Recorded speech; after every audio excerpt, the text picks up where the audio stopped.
I remember it was around 1993, maybe, 1994.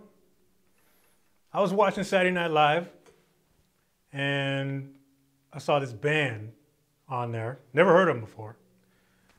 But there was a bunch of dudes and they were just ripping stuff up like there was nobody watching. They went up there and they were playing away, and I just remember thinking, who are these people?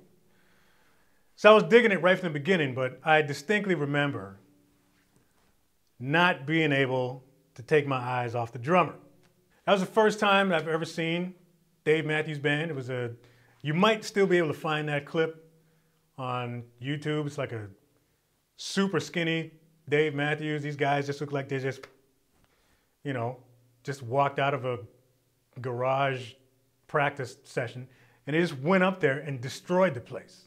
But it was hard, regardless of what instrument you played, it was hard to just not take your eyes off the drummer.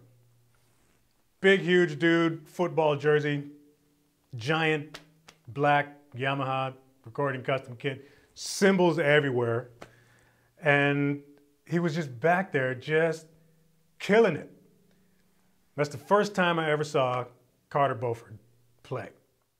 I ended up saving that clip on my desktop computer at the time. And I would watch it over and over and over again. And then that's kind of when I started following him. Soon after that, the Crash album came out. Ended up buying the Crash album. And that record really had a huge influence on my playing because I was obsessed with that album. I must have practiced to that thing front to back. I don't even know how many times for how long. It's funny, man, because when I was watching him for that first time, when I was watching Carter, I'm not trying to call myself a psychic or nothing, but I remember saying, this dude, it won't be long before he's on the cover of everything. I think at that point, the band only had like one album out. They already kind of had a following, but Saturday Night Live, I'm pretty sure played a big part in them blowing up. And yeah, wasn't soon after, man, everybody started paying attention to Carter Beauford. Carter Beauford is the only drummer that I've ever heard that can completely overplay without overplaying. Everything he plays just works, regardless how much it is or how little it is. When he's the busiest back there, it still works. Carter's a great example of the effect that your personality can have on your playing, because everything about the guy was completely identifiable. You know what I mean? The giant kit with the millions of cymbals on it, the football jersey, the bubble gum, the gloves, and that's just that side of it. Then there's his playing. You'd figure it'd be hard at that point with so many drummers having come out by that time, to have such a unique voice on the drums with so many other drummers come out. It's like, how's it possible that this guy can come out and just stand out far apart from everybody else that was currently playing? Nobody else was playing like Carter, especially in a pop band.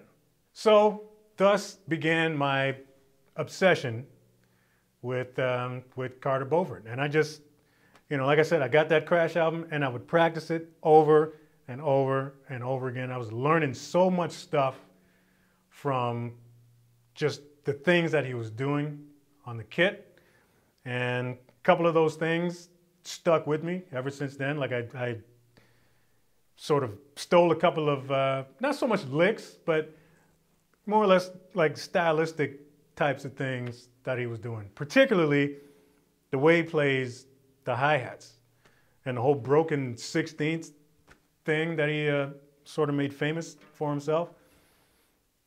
I can't think of anybody else that was really doing it that way at the time. He just came through, changed the game, and managed to keep the ball to himself the entire time. So like I said, the Crash album, I got that, changed my life. I used to practice to that record all the time.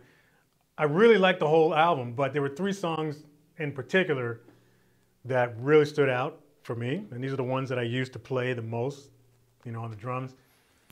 So Much to Say, 41 was another one, and Tripping Billies.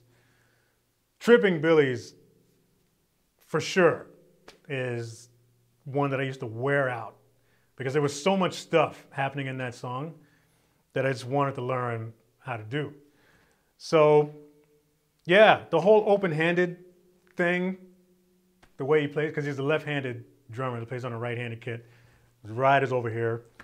And yeah, but I think that whole that broken 16th thing that he does on the hats all the time, I think that the open-handed style of playing had the biggest effect on why that sounds so cool, you know, and how he does it. So that was my sort of, I guess, kind of introduction to open-handed playing, because I haven't really done too much of it before that, but I just kind of decided to try it. And yeah, man, it was just, it was a really big influence on my playing at the time. So if you've never heard of the Dave Matthews Band before, if you never got in to that band, they got a ton of albums out. They have a lot of live albums out. They're more so a live band anyway. Like, they sound great on record, but it's more of an experience to watch these dudes play live. But if you want an introduction to Carter's playing, my personal favorite DMB records, Crash, Every Day is on the top of my list. That's my favorite Dave Matthews record ever. Before These Crowded Streets and Busted Stuff. Those are my 4 favorite Dave Matthews albums.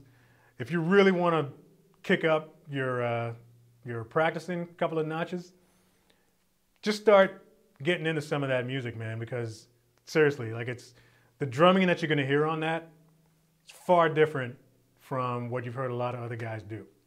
In the meantime, after you watch this video, just type his name up in the search bar and just sit back and watch him. There's a ton of live clips where you can see him doing his thing.